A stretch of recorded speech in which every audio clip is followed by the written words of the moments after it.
Våning 0. Ha nu en riktigt fin dag.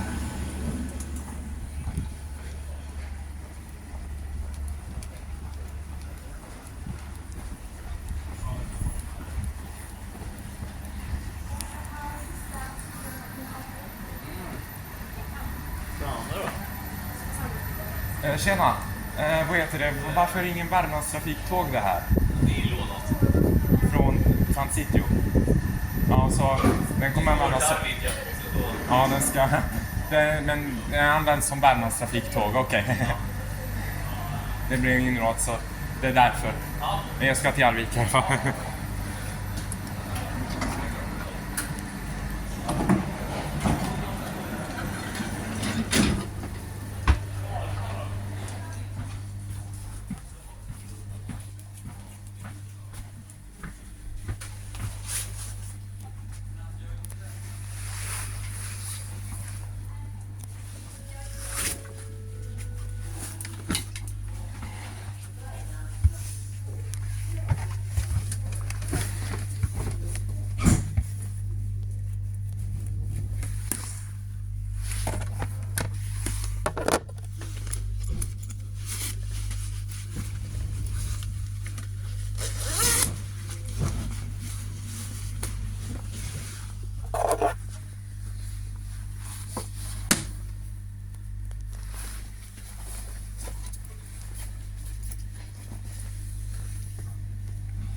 om du ska åka tillbaka sen.